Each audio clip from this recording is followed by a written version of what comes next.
नमस्कार, मैं राजकुमार विश्वकर्मा। हमारे यहाँ के कुछ युवा चेहरा होते हैं जिन्होंने अक्सर समाज के लिए, अपने गांव के लिए और अनूपपुर विधानसभा की जो क्षेत्र की जो जनता है वहाँ पर के लिए इन्होंने काफ़ी सारे प्रयास किए, चाहे वो पीडीएस भवन हो वगैरह वगैरह। और कई बार जो है तो आपने देखा होगा कि ग्राम पंचायतों में सबसे ज़्यादा भर्रेशाही मची होती है। वहाँ पर आपके मन में एक सवाल आता है कि काश कोई होता जो हमारे लिए लड़ता। तो ऐसे ही हमारे साथ एक शख्स हैं जिनका नाम आर के गौतम है, भारतीय जनता पार्टी के नेता भी हैं और यहाँ पर पूर्व विधायक रामलाल जी के खास भी रहे हैं। आर के गौतम जी, सबसे पहले मैं आपका परिचय जानना चाहूँगा। मैं रामकिशोर गौतम, ग्राम पंचायत पयारी के उप सरपंच, भारतीय जनता युवा मोर्चा में जिले के उपाध्यक्ष हूँ। यहाँ पर आप लोगों ने जो है तो काफ़ी समय राजनीति में भी दिया है, क्योंकि मैं देख रहा हूँ बहुत कम उम्र के होते थे तब से आपने राजनीति में समय दिया, राजनीति में अच्छी खासी सक्रियता भी रही। लेकिन आज भी अगर बात की जाए कि सरकार आपकी है, सब कुछ आपका है यहाँ पर, अब देखने योग्य कि यहाँ पर इतने वर्षों की राजनीति के बावजूद भी यहाँ लोगों ने कई बार कहा कि कुछ लोग विकास पुरुष हैं। हमारे यहाँ जो है तो भारतीय जनता पार्टी की सरकार लगभग 15-16 साल आज हो चुकी है। आपने यहाँ की स्कूलों की स्थितियाँ देखी हैं? शिक्षक नहीं होते, कभी स्कूलों में जर्जरता होती है, बच्चे वहाँ पढ़ रहे होते हैं, तो ऐसे पे आप लोगों का क्या? निश्चित रूप से भारतीय जनता पार्टी की सरकार 15-16 सालों से है, जिस पर भारतीय जनता पार्टी के पूर्व विधायक माननीय रामलाल जी के रौतेल के पहल पर अनूपपुर विधानसभा क्षेत्र में शिक्षा के विषय में बहुत उम्दा कार्य कराया गया। जैसे कि नए हायर सेकेंडरी भवनों का निर्माण, जगह जगह स्कूलों में पेयजल की व्यवस्था, शौचालय। आपको ध्यान होगा विगत जब हम लोग स्कूल जाते थे तो स्कूलों में शौचालय के लिए मतलब छात्राओं को बाहर जाना पड़ता था। इन्हीं सब विषयों पर बहुत अच्छा कार्य हुआ, जिसके फलस्वरूप आज हर विधानसभा बस के नहीं, अब पूरे मध्य प्रदेश के हर स्कूलों में भारतीय जनता पार्टी की सरकार ने ऐसी सोच बना करके शिक्षा की व्यवस्था में, मतलब स्वास्थ्य के विषय में भी, शिक्षा के विषय में भी बहुत ही अच्छा कार्य किया है, जिसके परिणाम स्वरूप आज स्कूलों पर आप जाकर देखा जा सकता है। हाँ, कुछ प्रशासनिक लापरवाही के कारण शिक्षकों की कमी और ये समय से स्कूल न आना, ये सब विषय बहुत जगहों पर होता है, तो ये प्रशासनिक लापरवाही है। नहीं, फिर भी यहाँ पर जब हम क्षेत्र की ओर जाते हैं, हमारे पास का एक गांव होता है कुसियारा, वहाँ के स्कूल और ग्राम पंचायत हरत की स्कूल, देखल का आप देख लीजिए। और इन्हीं क्षेत्रों में जो है तो उप स्वास्थ्य केंद्र होते हैं जो कि किसी समय में बनवाए गए थे। वहाँ पर आज ताले लटके होते हैं। स्कूल के लिए आपने कहा कि भवन बनवाए गए, शौचालय बनवाए, सारी चीज़ें सही हैं, लेकिन मैं सिर्फ उन पर फोकस करना चाहूँगा और आपको याद दिलाना चाहूँगा कि वर्तमान स्थितियों में भी आज कई स्कूलें आप देख रहे होंगे कि बिल्डिंगें जो है तो जर्जर हो चुकी हैं। उनके लिए जो है तो आप लोग आगे क्या पहल करेंगे? अब निश्चित ही बिल्डिंग, जिन स्कूलों का बिल्डिंग या भवन जर्जर हो चुके हैं, उन पर नए निर्माण कार्य चालू हो रहे हैं, पहले से भी चल रहे हैं। जहाँ पे भवन जर्जर था वहाँ पे नए स्कूल बनाए गए हैं। मध्य प्रदेश की सरकार इतनी संवेदनशील सरकार है कि शिक्षा के लिए तो हर क्षेत्र में दूर सुदूर ग्रामों तक स्कूल खोल करके मतलब दूर से जो ग्राम से बच्चे आते थे उनके लिए सुविधा बना करके जगह जगह स्कूलों का निर्माण किया गया है। जगह जगह लोगों को सुविधाएं दी गई हैं कि आप अपने घर के बच्चों को शिक्षित बनाएं। शिक्षा के विषय में बहुत सारे कार्य किए गए हैं। जो भवन जो स्कूल हैं, जैसे पुराने निर्मित स्कूलें हैं, उन पर कुछ जो जर्जर व्यवस्थाएं हैं उन पर मेंटेनेंस का कार्य कराया जा रहा है। बस वही आपको मैं पुनः बताना चाहता हूँ, प्रशासनिक लापरवाही के कारण जो सरकार के ध्यान में जो विषय नहीं आ पाती है, बस उन्हीं का कुछ न कुछ त्रुटियां रहती हैं। बाकी तो मध्य प्रदेश सरकार इतनी संवेदनशील है कि हर विषय पर उतना ही कार्य कर रही है। एक बीच में आपने मुद्दा उठाया था कोटेदार को लेकर के, जहाँ पर सेल्समैन जो है तो अपनी मनमानी कर रहा होता है, और हालात लगभग आज हर सेल्समैन का यही है, जहाँ पर वो सिर्फ मनमानी कर रहा होता है। मिट्टी के तेल का रेट कुछ और होता है, वो कुछ और दे रहे होते हैं। अनाज पता नहीं कहाँ से कहाँ जा रहा है। कई बार खराब अनाज जो है तो आप लोगों ने भी उसको देखा, वहाँ पर आप लोगों ने आवाज़ें भी उठाई। तो क्या वो सारी चीज़ें आज सही हो गई? जी, निश्चित रूप से हमने 2019 में 20 में इस विषय को उठाया था कुछ लैंड प्रबंधकों द्वारा अनूपपुर ज़िले में 15 रुपए की मिट्टी तेल की जो रेट थी उसको 40 रुपए में बेचा गया था। और इसके विषय में हमने माननीय कलेक्टर को शिकायत भी लिखित रूप से दिया था। आज भी वो शिकायत लंबित है, उस पर कोई कार्रवाई नहीं हुई है।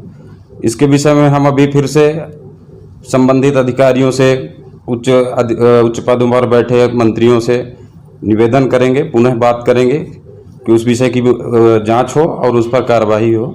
और आज भी इस विषय में तो भ्रष्टाचार तो है।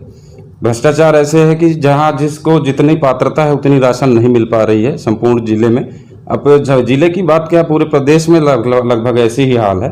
परंतु जिस जिले में हम रह रहे हैं उस जिले में देख रहे हैं कि कई सारे ऐसे समितियां हैं जहां पर आप जाकर देखेंगे कि जिसके नाम से जितना राशन की पात्रता पर्ची जारी हुआ है उतना राशन उनको प्राप्त नहीं हो पा रहा है।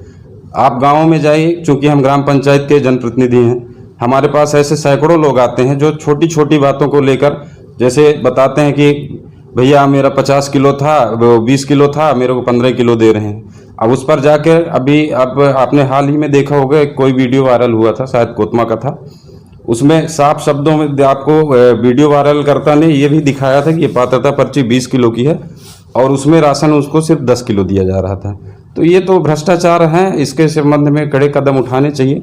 हम अभी आग्रह करेंगे, लिखित में भी शिकायत करेंगे, इस विषय पर कार्रवाई होगी। एक तरीके से अगर देखा जाए तो कई सारी विसंगतियां जो है तो और भी देखने को मिली।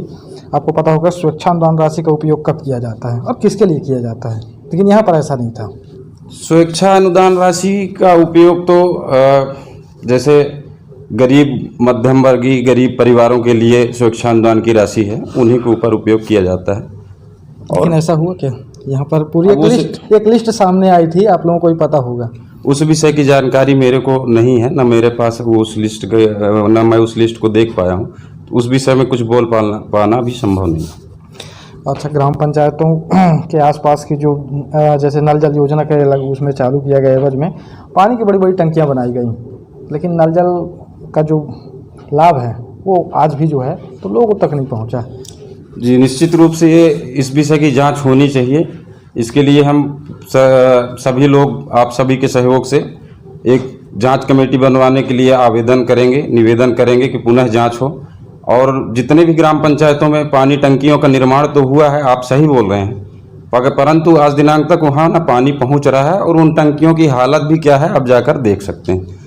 तो निश्चित रूप से इसमें तो भ्रष्टाचार है। जैसे आपने पात्रता पर्ची का वो किया, साथ ही साथ आपने देखा होगा कि कई ऐसे पात्र लोग हैं जो आज आवास योजना का लाभ भी ले रहे हैं और जो पात्र व्यक्ति है वो दर दर की ठोकरें खा रहा होता, तो इसके लिए भी कहीं पर आप लोगों को लगता है कि नहीं हमें आवाज़ उठानी चाहिए? नहीं, हमने तो इसके लिए बाकायदे कलेक्ट्रेट में आकर के ज्ञापन दिया था सैकड़ों लोगों के साथ कि उक्त विषय की जांच हो। आज भी वो जांच लंबित है। हम पुनः नई कलेक्टर मैडम आई हैं, उनसे आग्रह करेंगे कि उस विषय की जाँच करें। और छोटी छोटी मुद्दाओं, यही तो ग्राम पंचायतों के जनप्रतिनिधियों के यही तो काम होता है, छोटे छोटे मुद्दाओं को उठा करके जनता तक लाभ पहुंचवाना। तो जितना प्रयास हो सकता है हम करते हैं। और जिनको भी जैसे जहां नहीं प्राप्त नहीं हो पा रहा है और वो पात्र हैं तो वो अपना आवेदन करें और अपनी शिकायत दर्ज कराएं। मैं सभी से आग्रह यही करूंगा कि अपनी शिकायत दर्ज कराएं, उसके बाद उस पर जांच होगी, कार्रवाई होगी। अगर उसके बाद पश्चात भी नहीं मिलता है तो फिर शासन प्रशासन स्तर से सब लोग, आप सबके मदद सहयोग से सब लोग बात करेंगे। और यहाँ पर मैं चाहूँगा कि आज तक जो भी आपको यहाँ पर कमियाँ दिखी उसके बारे में थोड़ी थोड़ी जानकारियाँ जो है तो हमें प्रदान करें, ताकि हो सकता है सामने अगर कई सारे लोग हमें देख रहे हों जो हो सकता है कहीं प्रभावित हों या ऐसा लगे कि कहीं पर चलिए उचित कार्रवाई होनी चाहिए तो होनी चाहिए। तो ऐसी क्या क्या समस्याएं थी जिनको लेकर के आप लोगों ने इतने बड़े बड़े कदम उठाए? देखिए, छोटे ग्रामीण क्षेत्रों में छोटी छोटी विषयों को लेकर बहुत सारी समस्याएं हैं।